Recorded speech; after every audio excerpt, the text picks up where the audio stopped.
Hello, everyone, and welcome back to the Literature Channel. I'm Tim Wilson. This is the third in a series of lectures on esoteric literature, literature that is purposefully opaque or veils its meaning. And we've been trying to broaden the taxonomy and look at different varieties of esotericism that we can identify. In the last lecture, we looked at the tradition of Athens, philosophic reason, and the quarrel of philosophy and poetry and how that led to philosophic esotericism. In this lecture, we're going to look at biblical traditions of secrecy. Now, I must say at the beginning, this is an incredibly dense and rich field with strains of the tradition that will be too detailed and too varied to go into with even the barest outlines in this lecture. I'm going to concentrate on a few of the strains that were influential for what became the Christian Middle Ages and later works of the Western tradition. So, with that caveat, let's get started.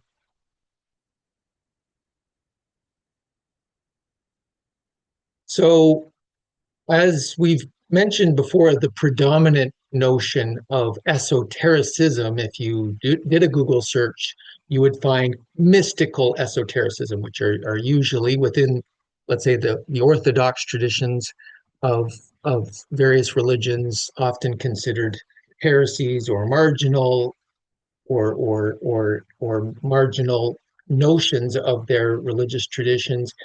However, the esoteric traditions themselves are broader than that, and we can see esoteric practices within canonical biblical texts as well as orthodox strains of these biblical traditions. So, in this lecture, we're going to look at a few, as I said, we're going to look at the concept of holiness, wisdom traditions within the Old Testament, the parables of Jesus very quickly, as well as the discipline of the secret in early Christianity. So, our last lecture was on the tradition of Athens, philosophy, reason. Jerusalem is the name for the Hebrew tradition of revealed law as articulated, of course, in the Hebrew Bible. And just a note on the uniqueness of that tradition. So, monotheism. So, uniquely within the the Near East, the Hebrew people developed this notion of one God, who's not one natural element among many, of one God who makes moral claims on humanity. Another, I would say, unique feature of the Jewish people and their tradition is that we can define them as the people of the book. Their community is not founded on a physical site. In fact, they've been displaced several times in their history and have managed to maintain a sense of their identity and community. The Hebrew Bible is the canon of Hebrew scriptures is known as the TaNaKh. So the TaNaKh is an acronym of the first Hebrew letter of each of the three major subdivisions. We have the Torah, the first five books, which is Torah is law or instruction. We have the Nevi'im, which is the prophets, and Ketuvim, which is the writings. What I have pictured here is a very good translation of the Hebrew Bible by Robert Alter. Robert Alter's notes and his the translation itself is sensitive to the literary effects and the literary language of the original Hebrew. So I do recommend that. Here's a slide. I won't go through all of these books, but here's a breakdown of the books of the Hebrew Bible as they are arranged in that TaNaKh format, law, prophets, and writings. You'll notice that that is somewhat different from what we get in the later Christian tradition. So the Christian tradition arises from building on and reinterpreting those Hebrew scriptures. So the Old Testament or covenant, so the Testament is another word for covenant, a new let's say contract with God consists of a reordering of the books of the Hebrew Bible. And we see that in the right hand side. And to this is added a New Testament in which the law, history, wisdom, and prophets of the Hebrew scriptures are seen to be fulfilled in Christ. So let's look at this first concept of holiness, or in Hebrew, Qodesh. So this idea of holiness pervades the Old Testament. So in Strong's concordance, there's about 464 occurrences. And the underlying implication of the word holy in Hebrew is of difference, of being other. So the verbal root is to cut, to separate out from, and it can mean, let's say, a cut above, and thus special and separate from. So a holy thing is an object that's different from and separated from, beyond what it's being compared to, let's say, our everyday dealings. Now, it's interesting, I think, to compare that to our English word holy, and you can see the etymology of that is on the right. And our English comes from a Germanic tradition, which is ultimately rooted in a Proto-Indo-European language stems.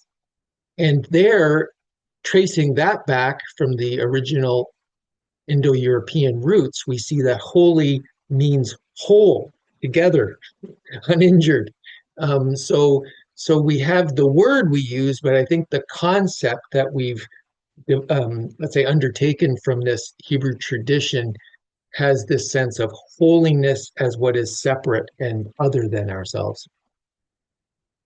Now, the holiness pervades, as I said, the Old Testament, and God is defined as holy. Who is like you, O Lord, among the gods? Who is like you, majestic in holiness, awesome in glory, working wonders? So that's from Exodus. Also from Isaiah, his transcendence is so absolute that even seraphim veil their faces while crying, holy, holy, holy is the Lord of hosts.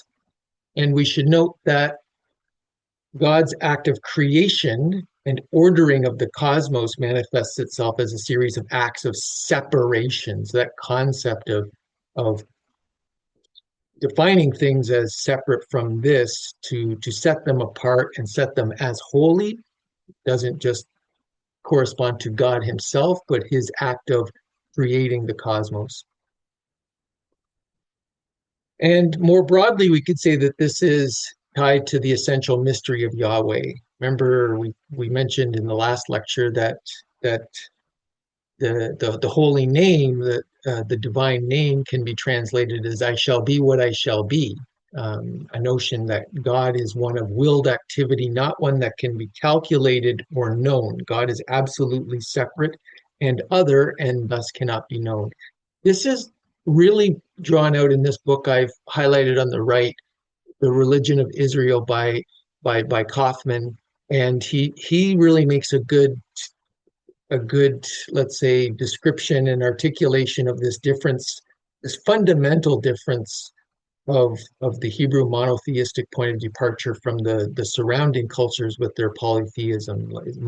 Monotheism there just isn't, let's say, a different kind of variation of the type of of worship of the gods that the other cultures had. It is somewhat separate in its point of departure. So thinking of that, when Job questions the justice of God in bringing suffering to a righteous man such as himself, God rebukes him in the closing books with a series of questions. That whole section 38 to 41, if I remember correctly, of Job is worth looking at in this context. And God rebukes him with a series of questions, emphasizing that the ways of God are beyond human comprehension. For instance, he says, "Where were you when I laid the earth's foundation? Tell me if you understand. Can you pull in Leviathan with a fishhook or tie down its tongue with a rope?" And that reference to Leviathan, that this sea monster, draws a parallel to the act of creation. So in separating the waters, in the act of creation, God is figuratively slaying Near Eastern uh, uh, water deity entities, and Leviathan comes to represent that as well. Holiness as that which is hidden, so it's secured away from the many, from our everyday dealings. It's secured behind veils or curtains. It's in or in remote heights. So God's presence sanctifies locations. When Moses approached the bush, he was told to take off your sandals, for the place where you are standing is holy ground.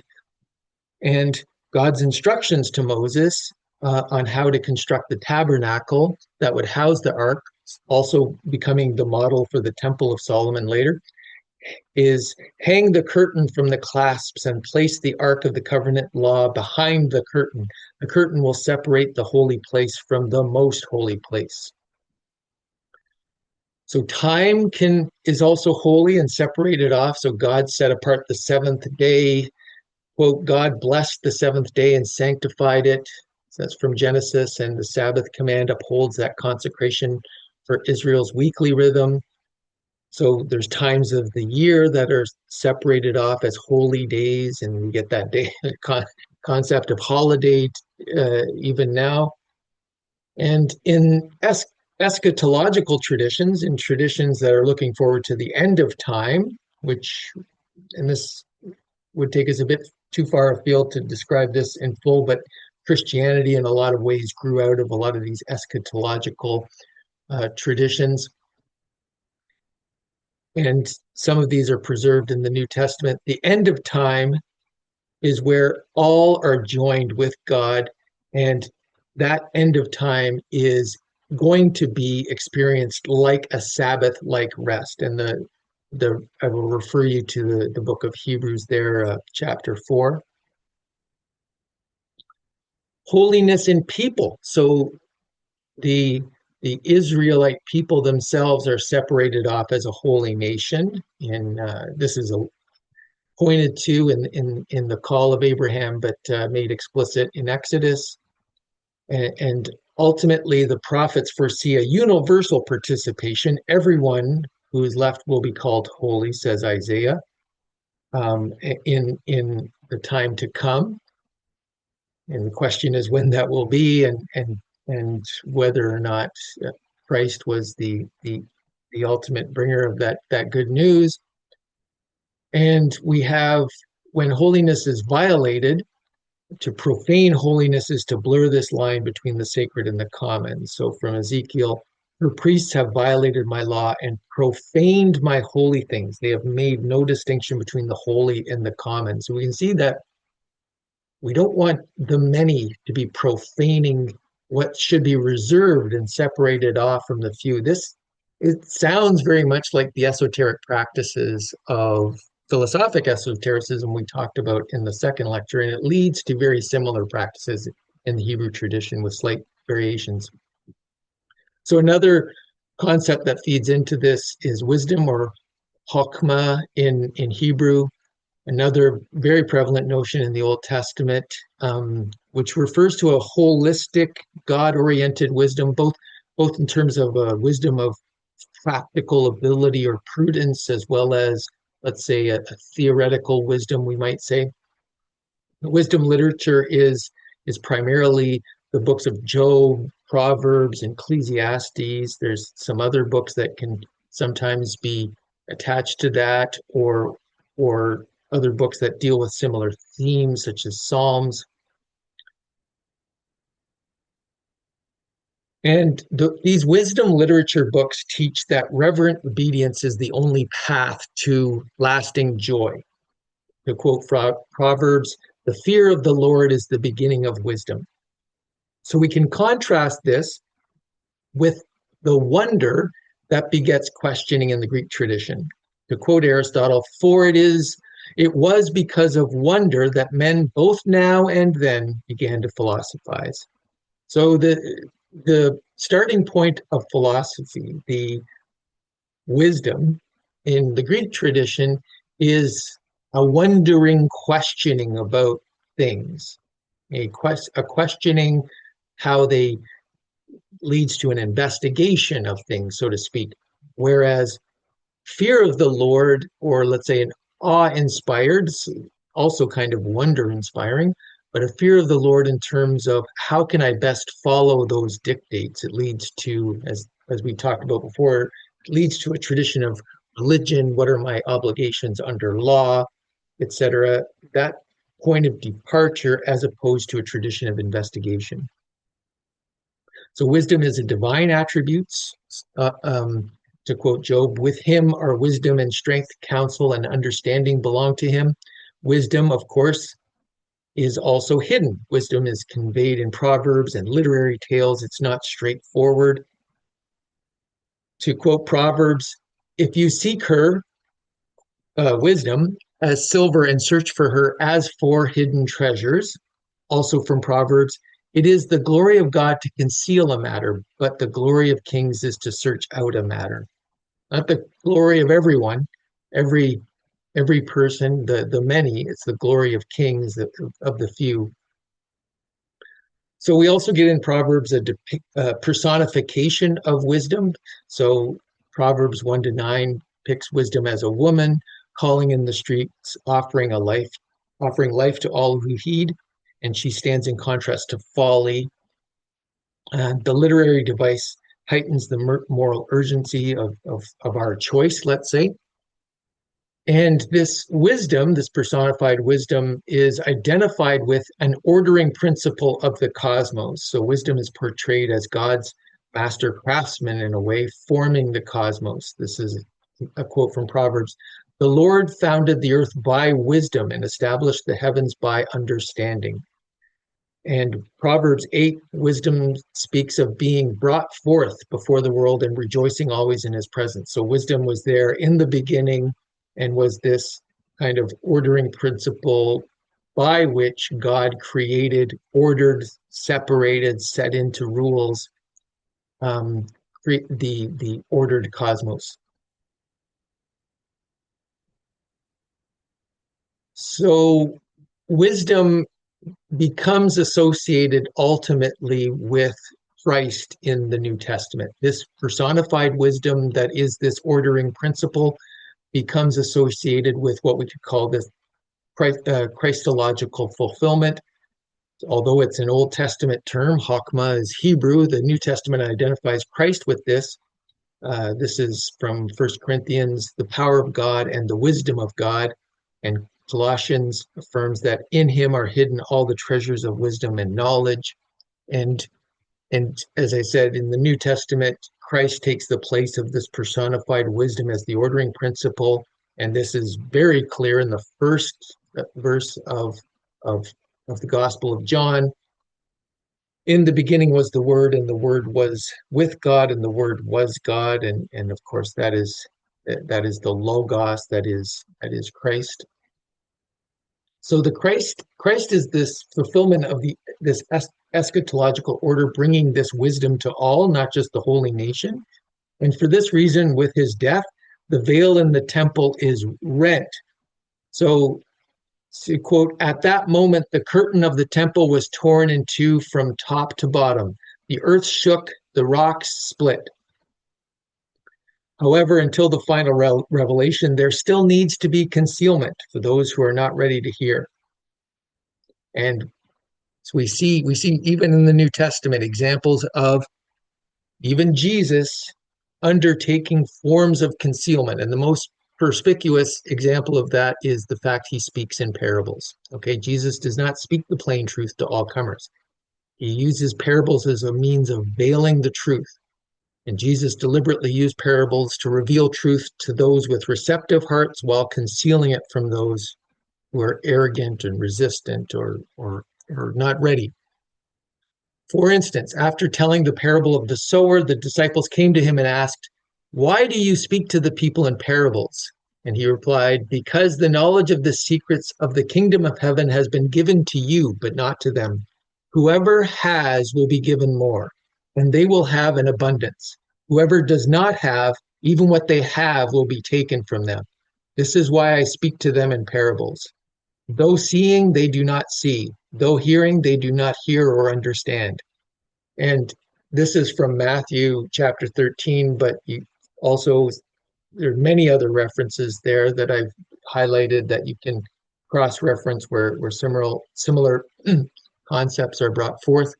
So this veiled communication is partly connected to what has been called the messianic secret, so a type of defensive esotericism. So Jesus instructed his disciples not to reveal his identity as the Messiah in a couple of prominent instances. So this kind of secrecy, don't let people know who I am, because maybe there'd be the theory is maybe there'd be some sort of interruption of his ministry, and he had important work to be done until that happened. So it could be attached to this messianic secret, which is a defensive esotericism, defending the ministry. And there's a couple more examples here. I won't go through this. But it could also, this necessity of veiled communication, the necessity of speaking of parables, is also due to the fact that we don't want the many to profane the sacred truth. Here it's a type of protective esotericism. So instead of defending the as with the philosopher, remember in philosophic esotericism, we had different, let's say, motives or objectives. One was protecting society from the truth that they could not handle, and one was defending the philosophic mission. So if society heard these truths, maybe they'd burn down the thinkery. So too, we saw the defensive motive. We better defend ourselves against or defend Jesus's ministry. So thus the need for the messianic secret, but also this notion that we need to protect or separate the truth from the many. Now here it's protective esotericism, whereas for the Greeks it was, let's protect society from the truth because the truth could harm them. Here it's the reverse. Let's protect the truth from society. Let's protect truth from the many because the many can profane it or spoil it. We see this most clearly in this from Matthew 7, do not give what is holy to the dogs, nor cast your pearls before swine, lest they trample them under their feet and turn and tear you to pieces. So there's a number of ways to interpret that, but as we'll see later on in later lectures, one of the ways that was interpreted was this sense that this would profane the sacred truth. So the parables of Jesus were confirmed in terms of this notion of the protective esotericism.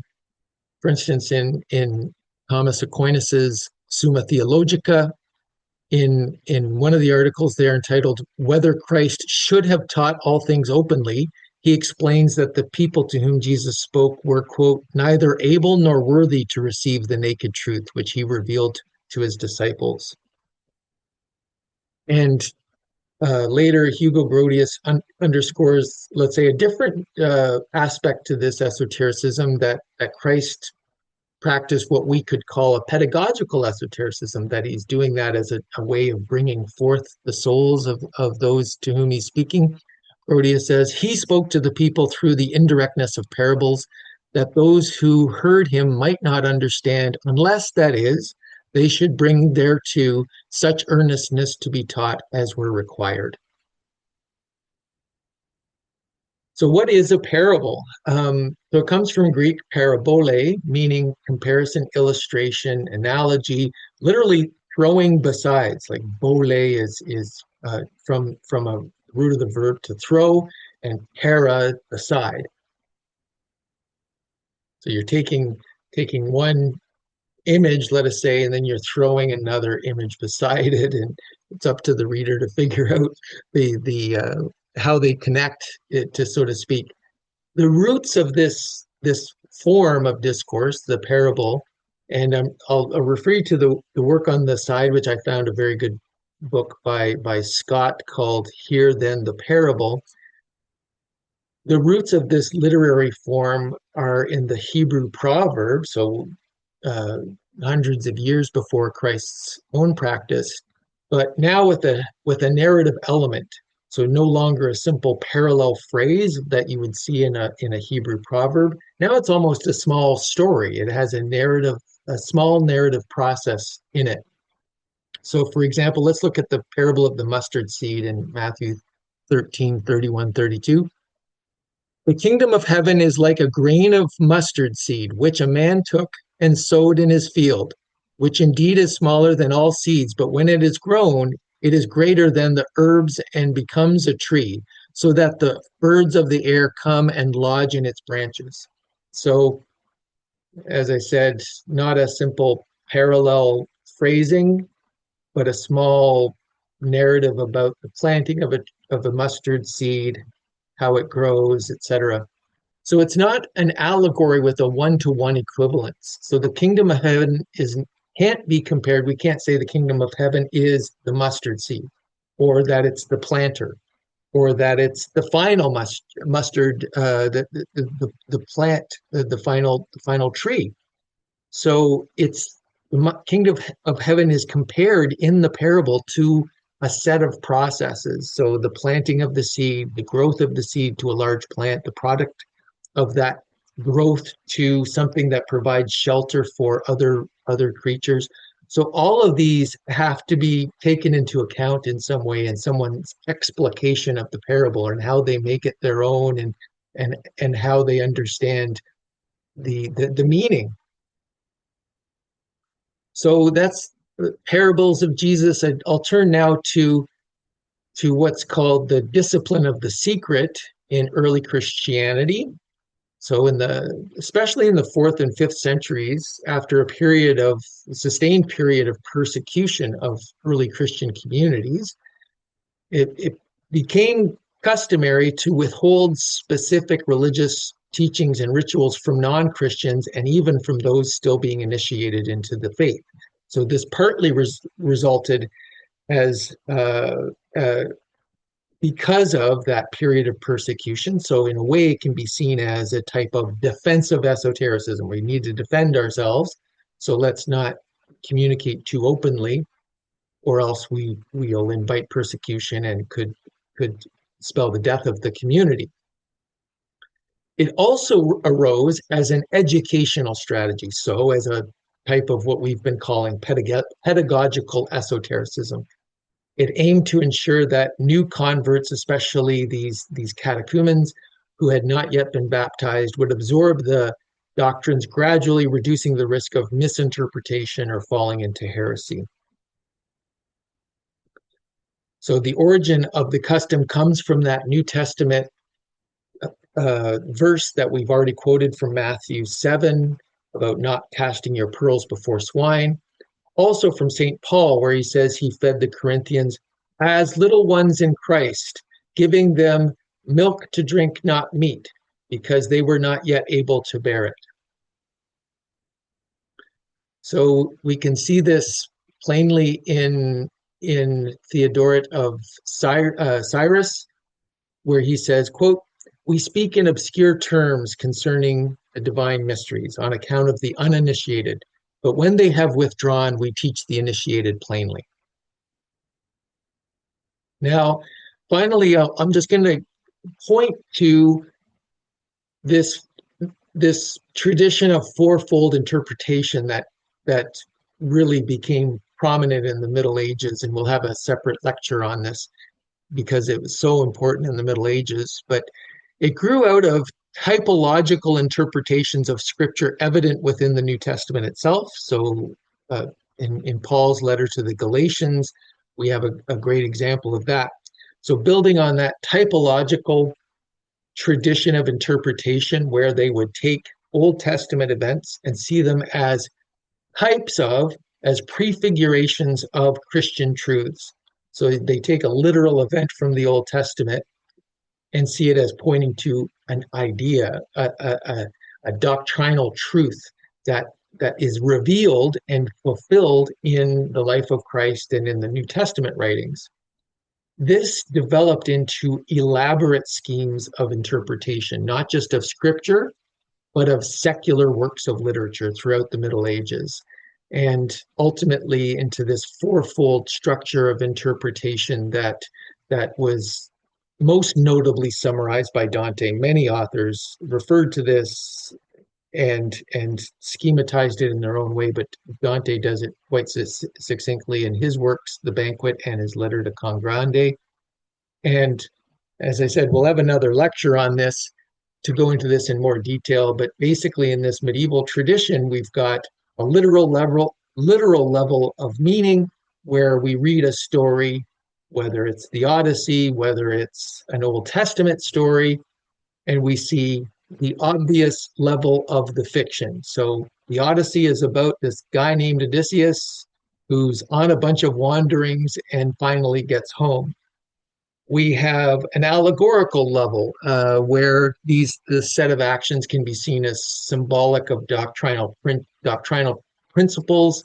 So the wandering can be, can be examples of making errors in our understanding of the divine, and in addition to be a literal journey, Odysseus's wanderings are an example of humanity wandering and erring in its search for truth. So we can draw ethical principles from the literal action, and this is in the moral level. So maybe we look at the incident with the Cyclops where Odysseus at the end calls out, and this is the cause of much of his suffering later, as he calls out and announces his name to Polyphemus the Cyclops. Remember, it is Odysseus that did this to you. This allows the Cyclops to call down a curse on him. So is it Odysseus's pride that got the better of him there? Is there a moral principle to be taken from that? And then the anagogical level applies to the story, a notion of what is our final state of the believer. And maybe we can read the Odyssey as prefiguring a Christian truth that we wander, but we finally need to make it home and reunite with our family and with a divine truth that might symbolize. So we've talked a bit about this, as I said, a very rich tradition that we can only give the barest of outlines of.